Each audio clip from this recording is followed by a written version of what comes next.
Bonjour à tous, c'est Séverine, bienvenue dans votre retraite de carême. Aujourd'hui c'est mercredi et nous allons parler comme chaque mercredi de l'aumône, ou si vous préférez de la charité. Donc en fait l'aumône, on pourrait dire que contrairement au jeûne qui est un mouvement où il s'agit de retirer ce qui nous encombre, avec la charité il s'agit au contraire de donner. La semaine dernière, nous avons vu l'aumône la plus courante, la plus classique, qui consiste à donner aux personnes qui sont démunies, que ce soit à leur donner directement dans la rue ou en faisant un don à une association caritative. Mais il y a évidemment tout un tas d'autres façons de donner, en fait, de faire preuve de charité. Et charité, ça vient du mot cœur en grec. Et parce que vraiment, suivre les pas du Christ, et c'est ce que nous faisons pendant cette retraite, nous suivons les pas du Christ, c'est évidemment ouvrir son cœur aux autres. Essayer de voir chaque personne que nous rencontrons avec les yeux du Christ. Et le Christ, en fait, regarde chaque personne sur terre sans exception avec amour, même les pires personnes. Il est blessé évidemment par nos comportements, mais il ne cesse de nous aimer. Et c'est vraiment ce modèle de Christ que nous devons contempler. C'est vraiment important. Tu aimeras ton prochain comme toi-même. C'est un des commandements du Christ. C'est le commandement qui résume un peu tous les autres commandements, parce que si on aime l'autre, eh bien on ne le volera pas, on ne le tuera pas, on ne portera pas de faux jugements contre lui, etc., etc. Donc c'est vraiment quelque chose, c'est à la fois la chose la plus évidente et la plus compliquée peut-être, c'est d'essayer de voir chaque personne que nous côtoyons comme le Christ la voit. Et tout seul, nous n'y arriverons pas, ça c'est évident, parce que nous n'avons pas en nous cet amour inconditionnel, cet amour pur, parfait que le Christ a pour nous, c'est-à-dire un amour qui n'attend rien en retour. Nous, inconsciemment ou non, pour que nous aimions quelqu'un, nous attendons quelque chose en retour. C'est très important pour nous, les êtres humains. Et nous avons du mal à aimer gratuitement, en fait, ou aimer par principe.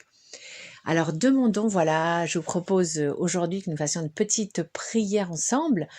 Seigneur, voilà, toi qui nous as aimés chacun d'entre nous d'un amour si puissant, si parfait, qui nous aime toujours, un amour si puissant et si parfait que tu n'as pas hésité à souffrir 1000 tortures physiques, morales et psychologiques pour que nous soyons délivrés du péché. Vraiment, Seigneur, mets en nous cet esprit d'amour pour notre prochain. Augmente en nous cet amour pour les autres. Merci, Seigneur. Voilà, c'est le genre de petite prière qu'on peut demander, qu'on peut faire à Dieu tous les jours, chaque fois qu'on en ressent le besoin, pour qu'il nous aide à augmenter, voilà, à ouvrir notre cœur. Souvent, notre cœur, il est fermé, il est tout petit, mais en fait, notre cœur, il est immense. Mais on ne le sait pas, Dieu nous a donné un cœur immense, mais très souvent, il est vide, il n'est occupé que par une toute petite partie. Alors vraiment, essayons de démarrer voilà la journée, la semaine, vraiment dans cette intention d'aimer les autres. Voilà, quels qu'ils soient. Alors, comment faire concrètement? Comment voilà passer à l'action? Alors, je pense que on peut tout simplement profiter des opportunités, des occasions que la vie va nous offrir. Si déjà vous partez le matin en vous disant « Ok, ben là je vais ouvrir mon cœur aux autres », forcément vous allez rencontrer dans la journée quelqu'un, que ce soit un proche, un voisin ou un inconnu, à qui vous allez pouvoir ouvrir votre cœur, à qui vous allez pouvoir apporter quelque chose. Et ça peut se faire de 1001 façons.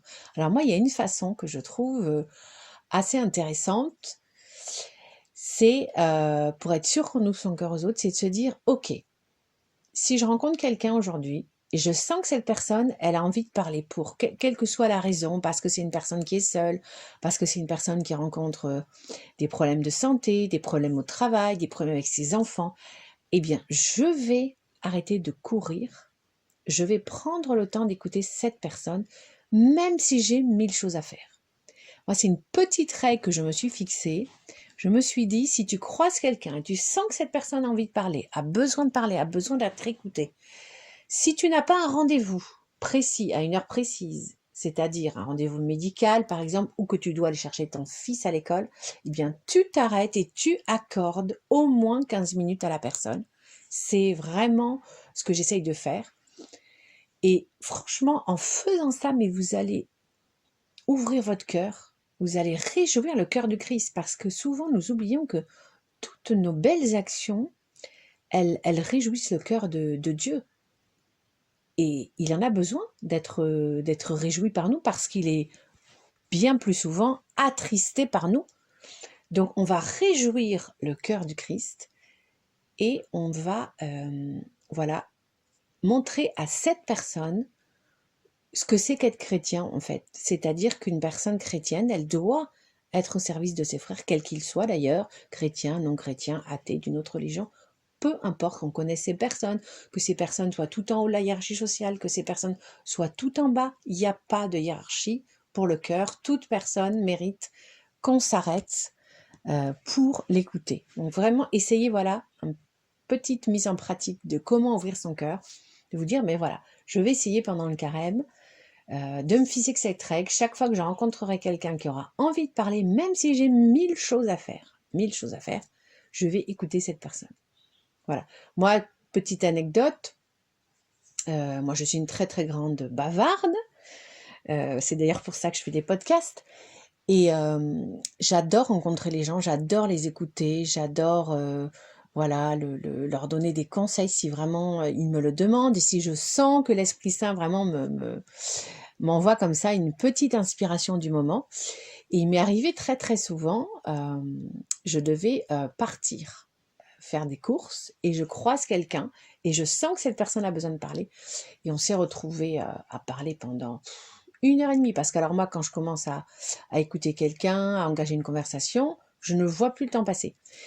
Et après j'avais tellement de choses en retard à faire, mais c'est pas grave. Après voilà, mon cœur était heureux, parce que je sais que voilà, il s'était passé quelque chose de beau entre nous, et que bah, en fait toutes les corvées que j'avais à faire, vaisselle, ménage, courses, eh bien ça c'est finalement pas si important que ça. Voilà, sachant remettre un petit peu les priorités dans l'ordre. C'est que en période de carême, plus particulièrement, écoutons d'abord, aidons nos frères et sœurs qui en ont besoin.